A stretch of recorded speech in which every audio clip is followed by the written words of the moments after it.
Well, City-chan. Chuckling a little myself, we enter the classroom. You do you, Misha. You do you.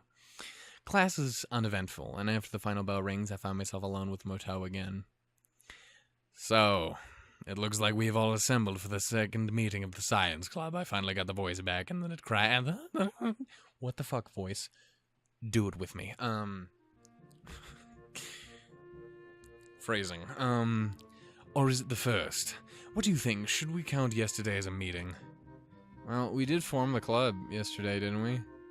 That seems like club business, so we could safely call yesterday a meeting. Mutou smiles in his usual stilted and awkward way. I wonder if the muscles in his face are not just shaped correctly to let him smile naturally. You really do have a knack for this. I think. Logical thought processes, that is. I guess so. Yes, definitely. Maybe. Probably not. Who? A scientist speaks with authority, Asao. The answer here is yes, I do. When the world wants to know how it works, we tell it.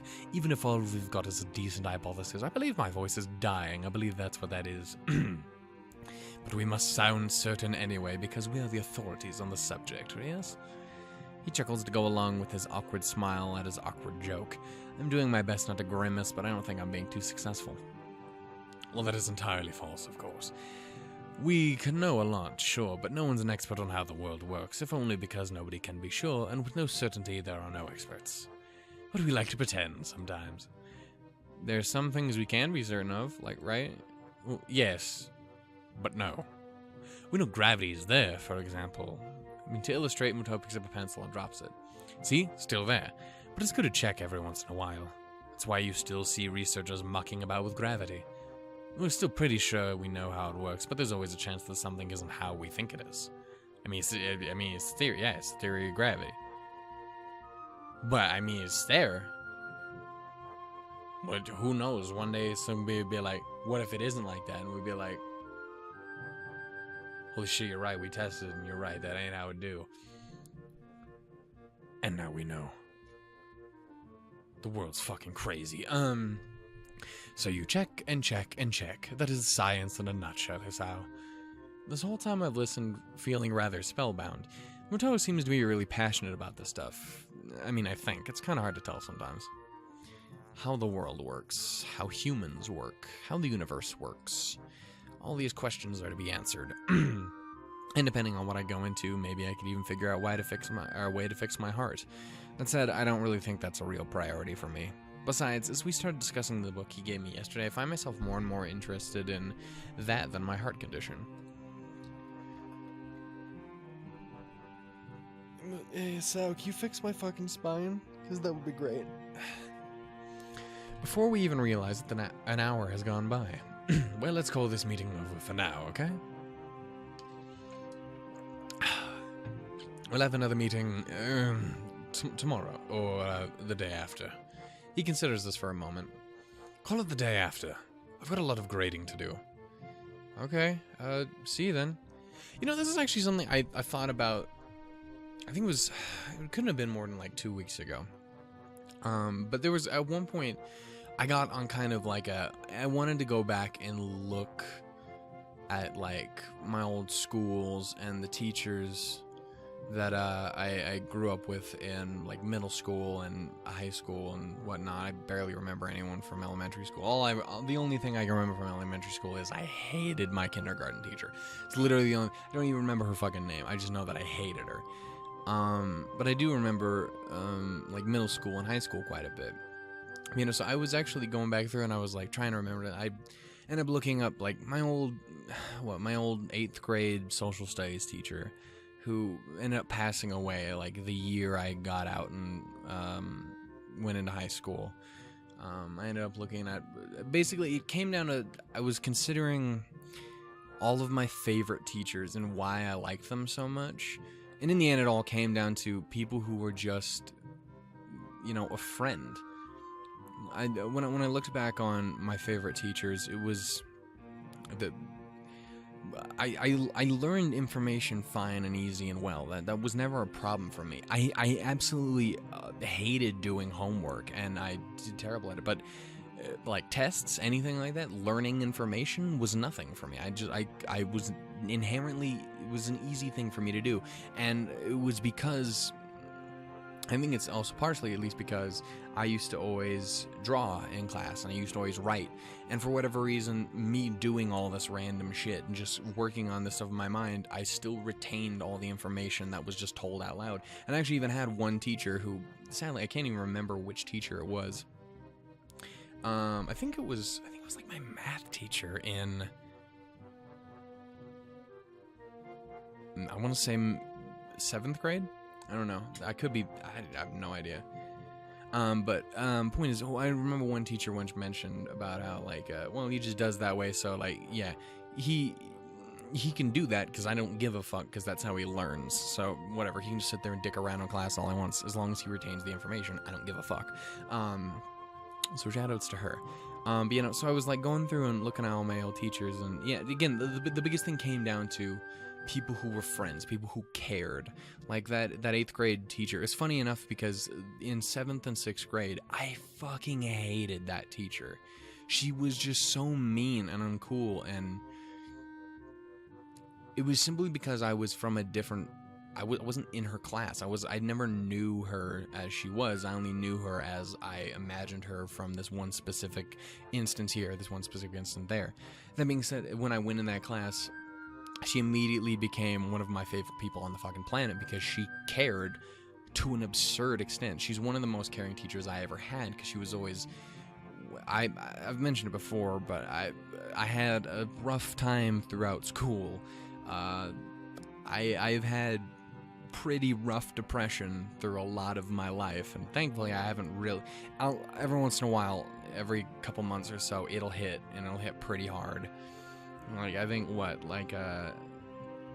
yeah, towards the, I think it was towards like the middle of last year in particular, it hit really hard again for the first time in quite some time, but at least since I got out of fucking high school even, but it was one of those things where I used to deal with that a lot, and a lot of teachers would see that and wouldn't care, wouldn't say anything, wouldn't do anything. They would just go like, oh, you know what, you get this shit in on time or you can go fuck yourself. Obviously not those words, but that was the sentiment behind them. They didn't care about the student at all. They cared about the grade. They didn't care about the student. For instance, the other teacher, that my 8th grade teacher, the one that I'll say her name because again, she's not here anymore, which is really sad. But Miss Hagler, she was a incredibly good person, but she was, and I've completely devolved from my original topic, but I feel like it's worth noting because it was something I was thinking about. You know, she was an incredibly caring person because whenever it was very obvious that I had depression. And she actively went out of her way every time that she could to, like, check up on me. Like, every other day she'd be like, hey, you doing okay? What's up? Is there anything I can do to help?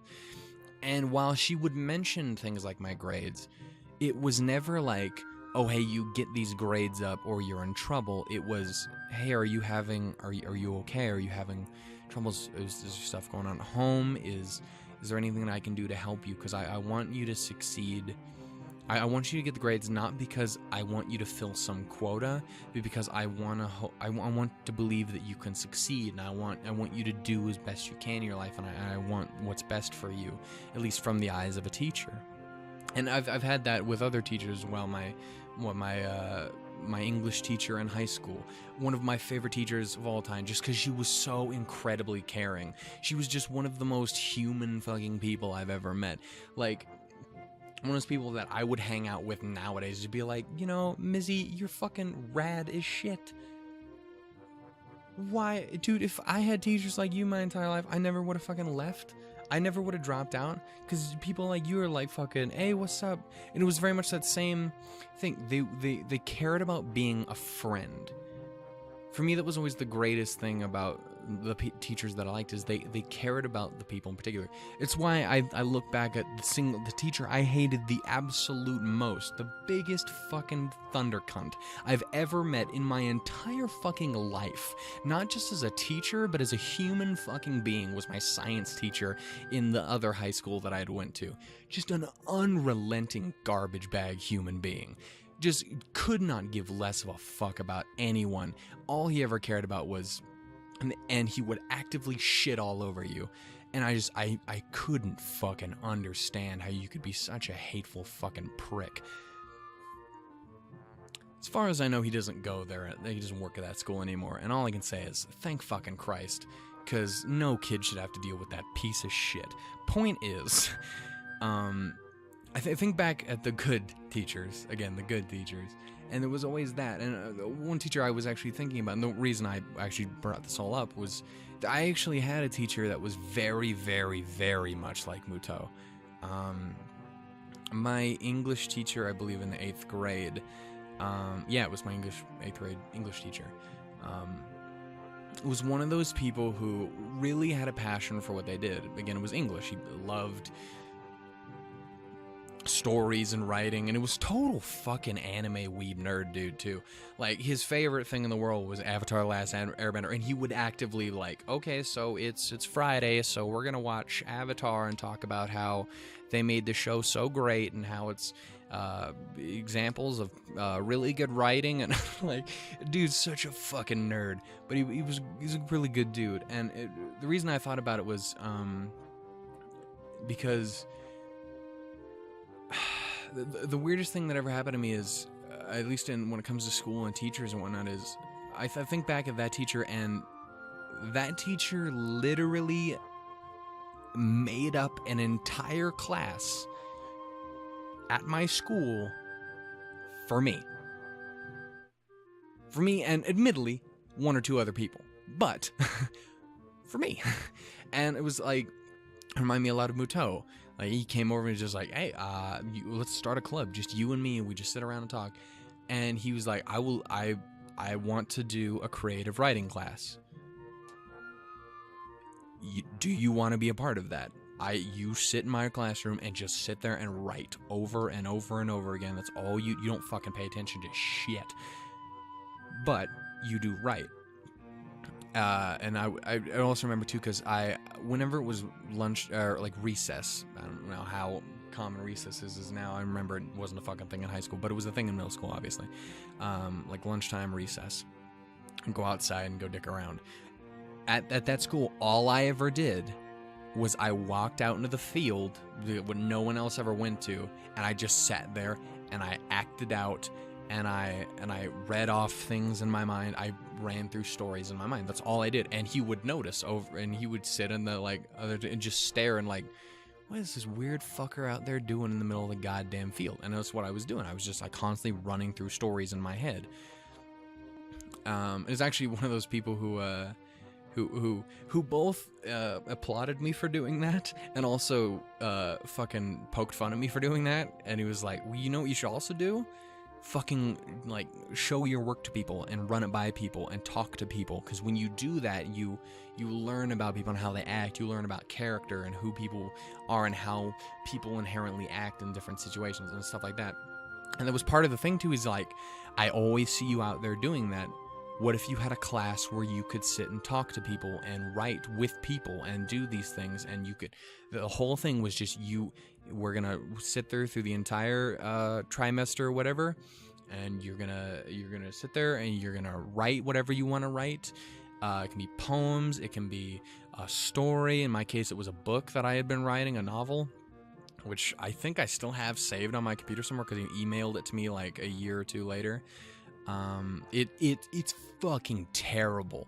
When I look back on it, it's fucking rough, or it's a rough fucking read. But I've considered going back on it like nowadays and being like, hey, I could actually make this sound not like a 4-year-old wrote it. But like, it was one of those things that I should say, not like some edgy bitchy teen wrote it. Some edgy 90s obsessed teen. But I look back on that and, yeah, it was like, he's so like Mutou. This a motherfucker who literally made up an entire class for me. And again, and that was the thing too, is like, I at the time I didn't really think of it like that, because like there was other people in the class, but there was only a couple other people in the class. And I don't think he ever actually reached out to them like he did to me. Because I remember one day I was just sitting in the lunchroom. Everyone else had already left the fucking table. Because we had this, we isolated this one of the special tables in the middle school cafeteria. And we sat there and just, everyone else already left. And I was just kind of sitting there because I didn't have anything else to do. I was like, I could go outside, but I'm just going to sit here. Fuck it. I'm not too worried about it. The bell's going to ring a little ways anyway. And out of nowhere, he comes rolling up and dipping into a chair next to me. He's like, so what's up? Listen, I've been saying for a while now, because I think it was because he was a relatively new teacher, but he's like, yo, so I want to make a creative writing class. And I mean, like, I know what you like to do. I'm just saying, I need people in it, and I know what you like. And like, it was an incredibly cool thing. And it really reminded me of Mutou in that way. And it was one of the reasons me and him didn't get along as much as, say, Miss E, as I mentioned before, or Miss Hagler did. But as a mentor figure, he was really, really good for that kind of thing. And he actively encouraged that side of me when tons of other people actively shut me down. I can't tell you the amount of times teachers shunned away the things that I did care about in life.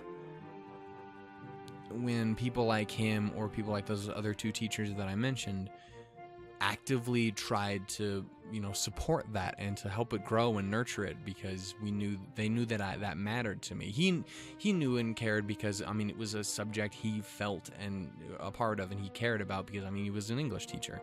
But the other ones just did it because they cared and they wanted to see me be happy, and they wanted to grow up, or me to grow up and, be to enjoy my life. And I don't know, for me that was just, I don't know. Again, Mutou reminded me of my 8th grade English teacher. Good people.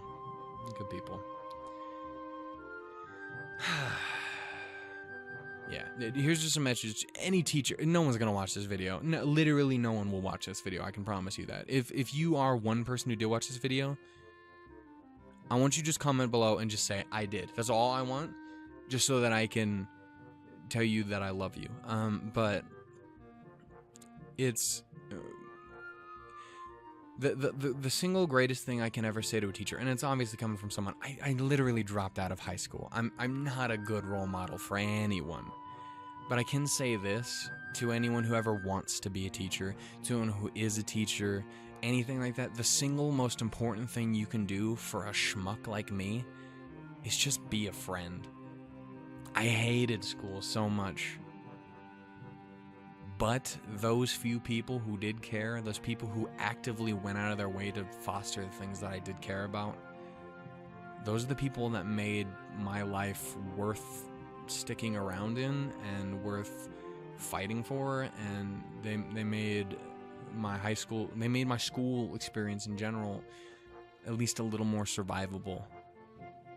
So yeah, I guess the best thing I can say, that obviously it's not going to fix every kid's problems, and not everyone's going to be like me, and obviously it didn't fix my homework issue. It didn't fix the fact that I just didn't give a fuck. But it made me feel like someone cared. And I guess that's the biggest thing. This is another one of those incredibly unintended story time videos, but also it's like an hour long, so I'm probably gonna cut this down the middle, probably around when I got over here to Mutou, and then we'll make this the second episode in these two different episodes here. But yeah, teachers, man, when they're good, they can mean the world to a kid, and when they're shit, you can be the single worst person they've ever met in their life. Fuck you, Mr. B. You fucking bitch. I love how we had a lovely, touching story there, and I still got to mouth the fuck out of that piece of shit. It was bad enough when he was a fucking garbage human being to me, But when my little brother got into the same class and he treated him even worse, I wanted to kill the motherfucker. Hope he never works around kids ever again. Okay, see you then. Yeah. As I exit the classroom, I realize that I don't really have anything to do tonight. Emmy and I didn't make plans, so I guess I go to the library. Beats doing my homework in my room, anyway. The library always seems cooler than the rest of the building. Probably to keep the books from getting damaged by excess heat and humidity. Books are sturdy objects, but if you want to keep them in good condition, it takes a little effort. I've got several books that are so well worn, the pages are barely clinging to the spine. A lot of my books are in rough condition as these days. One of these days, I need to get more bookshelves. Number one, just because I've run out of space for like my game, DVD, whatever bookshelf, and I need to get a new one for my actual books. For the books. Especially since I've vastly been improving my manga and light novel, my fucking weeb shit over the last year or so. I remember just a little while back, last year I had one manga, and that was literally all that I had. Now, I got Ruby, I got Kokoro Connect, I got half of the Spice and Wolf books, I got 5 centimeters per second, Angel Beats, fucking Say I Love You, Silent Voice, Dragon Maid. I got so much shit coming out of everywhere now, and I'm just like, I'm so happy. It's good to be a fucking weirdo. Point is, those are all in pretty good condition. All my old books, like I have a fuck ton of Tom Clancy books and James A. Michener books that are just coming apart at the seams. It seems impossible for them to still be usable, but if you handle them with care, I make my way to the main desk where I spot Yuko busying herself with something or another. Oh my goodness. Oh my goodness. It is good to be back. I am here with this baby Yuko, but not the baby because she's older than all of you people. But not by a ton, but just by enough, and that is okay. It is Yuko. She smiles at me as I enter and wave. Oh, hello, Hasao. It is so good to see your face. It is so good to be the baby Bento again. Good to see you again. What are you looking for this time? Yes. Nothing in particular, young munch boy. But I guess I just don't really feel like going back to my room, so. Yuko nods. This actually kind of comes back down to it. Yuko is very much the same way too. Is like, if it's been proven in a couple of the other routes as well, Yuko is one of those people who tries to go out of her way to talk to you as well, and like be like, well, if you have problems, I'd love to. I mean, I'm not gonna be able to fix them. My life's fucked as it is. But if you just need someone to talk to, here's and maybe my perspective on it. That's kind of one of the reasons I like Yuko as much as I do.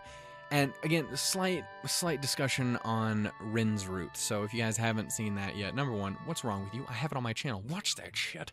Point is, there's other teachers who aren't so much that way. Like Mutou, while he's more like my English teacher, he wasn't 100% like. He's not like those other teachers that I mentioned that are really just there as a friend, but more just as someone who wants to foster what he thinks the student is really enjoying. Whereas Yuko is, again, more like those other teachers, again, who's more just a friend. And then there's people like fucking Nomiya who focus on the one thing that they care about. My fucking results and shit. That's why I don't fucking like Nomiya that much. He's kind of a dick. You know, it comes down to that again. It's interesting thinking about the people who help shape you and how the little things really do matter. Well, if you're unoccupied, then maybe you could help me look for something with your eyes and your face. Sure, what you need, baby girl, how you do? Yuko brings a finger to her lips and looks around furtively. She seems to be looking for eavesdroppers. Oh, it is a vast conspiracy. Let me tell you about a meninist conspiracy.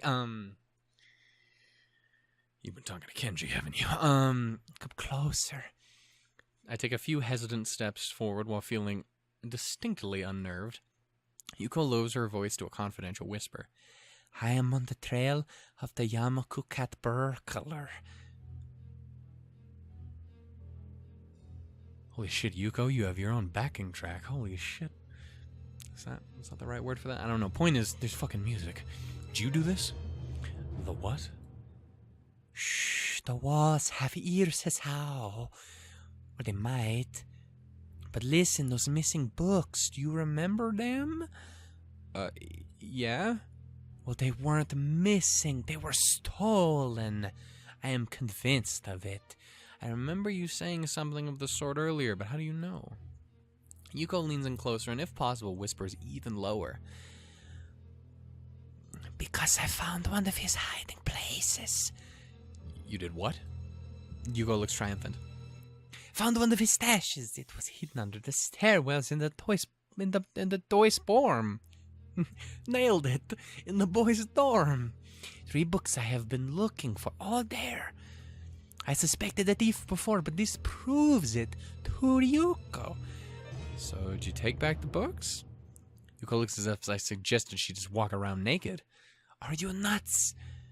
He cannot know that I am onto him. He might go around and evade capture. Uh-huh. So, what do you need my help with, then? Yuko casts another glance around the library and leans in closer. You've got to be the spy for me. Spy?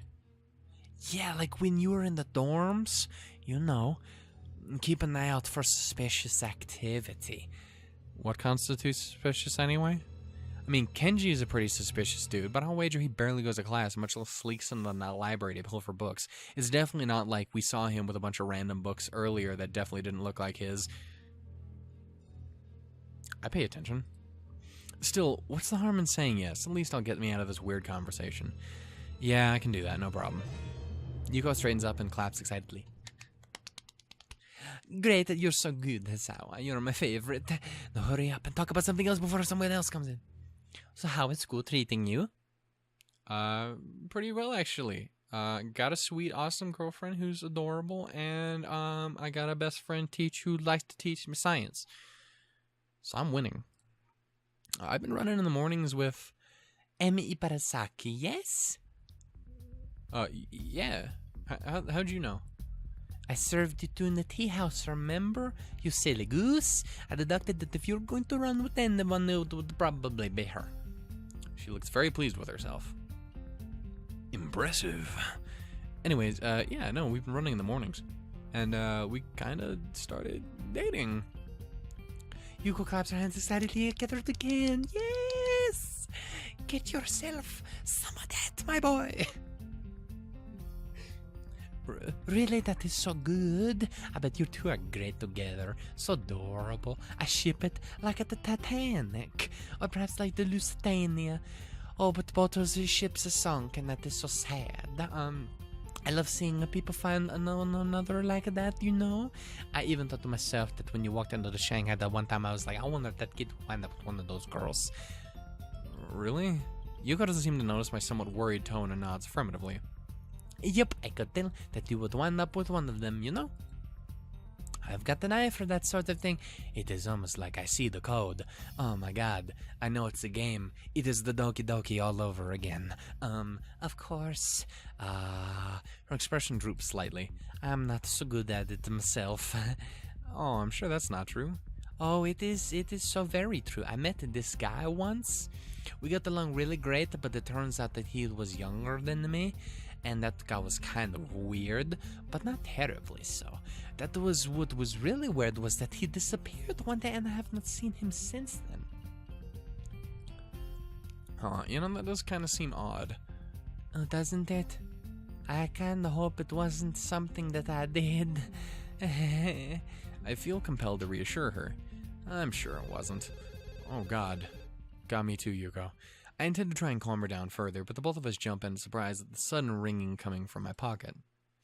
Yuko sighs steadily to steady herself as I pull the phone from my pocket. I feel a little sheepish for indirectly causing the incident.